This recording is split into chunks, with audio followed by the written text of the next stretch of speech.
So, what to learn to unlearn today? Welcome to Vhealthy podcast, the space where holistic well being meets inspiration. So, today I'm delighted to introduce Aditi, a homeopathic practitioner in Vhealthy with 4 years of clinical experience. She specializes in chronic condition and mental health care, including ADHD, or anxiety management. She holds a bachelor degree in homeopathic medicine and surgery from the University of Delhi, and she's pursuing a master in public health. Aditi's academic background is complemented by published and peer reviewed research, as well as certification in substance abuses prevention and gender focused implementation research. And she speaks Hindi, English, and Punjabi. Thank you so much, Aditi, to join the Healthy podcast today. Thank you for having me. Could you please explain a bit more about your area? So, what is homeopathy and what motivated you to become a homeopathy expert? So that's a very personal experience. But I have been seeing my grandmother consuming homeopathy since I was a child. So that's a very long way to go. And that motivated me to become something that I have always learned and seen through my eyes. I've seen my grandmother getting better with the medicine. So that actually encouraged me. When I got into the course, I was kind of flabbergasted by the experience I had learning new things, things that motivated me, case takings, new cases, and results that I have seen in front of my eyes of diseases that are not to be cured in any other pathy or any other system of medicine. So that actually kept me going through the field and encouraged me to open my clinic later also. There are some people who perceive homeopathy or alternative medicine as dangerous, or either they don't know much about it. For instance, as part of our effort to promote the platform, I sometimes receive feedback from individuals who say that they have either never tried alternative medicine or that they don't believe in it. So, what would you say to someone who feels that way? This is something that I have also personally experienced when I've moved countries. I came to the US and it has a different context altogether. People do use naturopathy here, people do use homeopathy as a medicine here, but the problem is it is not promoted well. It is not considered in health promotion. It is just if you believe that you get better with homeopathy, you can go to homeopathy. So I think that is more context specific. If you talk to people in India, Indian people are very much into homeopathy and other systems of medicine, not just homeopathy. There is Ayurveda also, there is Siddha also. But homeopathy and Ayurveda are two very commonly used and very frequently practiced by the doctors there. Even in Pakistan and Germany, these kind of places, people do use homeopathy. The only problem that I feel is the right articulation of the results. Homeopathy is usually considered as pseudoscience because there is no such evidence that is backed by research. And in my personal goals, I try to make sure that I do research and publish more papers that do back up and give some science to homeopathy that can actually encourage people to take it.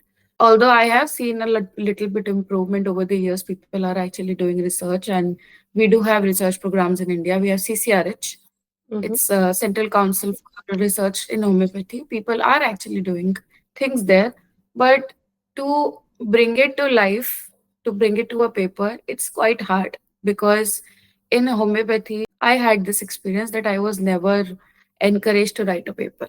We were encouraged to do a thesis, but it was never driven towards the end goal of writing a paper.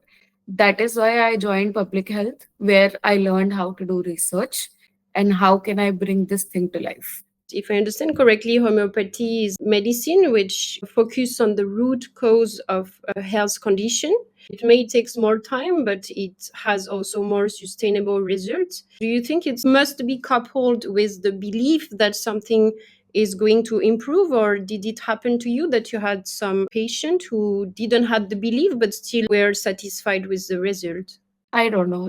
It is backed by a lot of orthodox of people that is coming through generations about homeopathy that it's slow and it only works on chronic diseases or it doesn't work at all.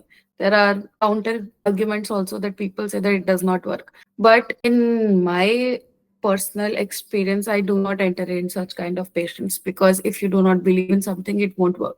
Mhm. Sometimes you have to understand, for a thing to work, you have to create that mindset that I want to get better. If you do not feel that you can get better with a certain pathy, and it goes with everything. And in psychology also, we say you cannot drag a patient to the hospital. Mhm. You have to make sure that the patient wants to be there. So similarly, it happens in homeopathy also, that your patient has to be there. And coming to your second question, that it is slow and more sustainable. It could be slow, but I think here it is the failure of most of the doctors and not the patients, because I have seen people not asking the right questions. This is a very big problem in homeopathy. Homeopathy is vast, and I cannot blame them. It's vast, it's beyond science, it's more on abduction. And abduction means that you believe in something, you have a text to it, but you have to prove it. In order to prove it, you need to ask the right questions. Doctors do not ask the right question, homeopathic doctors, and that lead to delay in the course of action. That leads to delay in the right treatment for the patient. I would like to know a bit more about your approach regarding the treatment. So I understand there is a health assessment initially with the right question to the patient, and then comes the shift in terms of lifestyle. Do you suggest some type of medicine? Can it be coupled with conventional medicine, or is it substituting other form of healing? If you can tell me a bit more about your practice in general. My practice in general is classical homeopathy. So basically, in India, there are two types of homeopaths. One is a person who follows homeopathy as a system of medicine, general system of medicine. He will ask the patient what problems do you have, and he will write medicines for everything. He Mm. will do polypharmacy, which is not an ideal situation in classical homeopathy. Classical homeopathic doctors are more focused on identifying the root cause of the disease rather than treating the signs and symptoms. While identifying the root cause of the disease, we do have a performer, and that's how you go about a case. So you go from general problems to peculiar problems to general coexisting issues to mental issues. And according to homeopathy, organon of medicine that was given by Sir Henneman, the founder of homeopathy, he mentioned that you need to focus what where is the alteration. Notes of nothing but everything. By this, he meant that you have to make sure that you are taking notes of everything that is changing in the body. You are not leaving out anything. You are not focusing on a one particular symptoms. It's called the art of knowing, right? This is where we say you need to ask the right questions of the patients. How would you say can homeopathy help with, for instance, hormonal stress, mood swings, unexplained fatigue, etc.? You need to understand the underlying cause of it. Able to identify the root cause, then you can work with it. There are systems of medicine. So there is one predictive homeopathy also people do. It works on abduction. People do have understanding of some problems. Like for example, if I have hair loss, what they will try to do is they will try to find the psyche behind it. Like at the moment of my initiation of hair loss, did I have any movement or any trauma or any conflict that was going on in my head that triggered it? Take those two symptoms and use that to identify the medicine by the same rule that we follow in homeopathy, by similar finding the similar traits with the medicine. So this is one way of going to it. So if you have any hormonal problems, it's better that you get a proper analysis, have a proper identification, and it then there is nothing that homeopathy cannot cure. There is nothing homeopathy cannot cure. It could take some time, but there is nothing that homeopathy cannot cure. There could be arguments about diseases which are like irreversible. For example, we have HIV/AIDS is quite irreversible. There I cannot comment, but there are diseases which are common to layman, and there is nothing in this world that can prove that homeopathy could not do it. I have seen cases and there are successful stories about it, and you can read about them, and I can share one link with you also. Yeah, and he's a very good doctor. He was my mentor. A balance between a physical and mental health.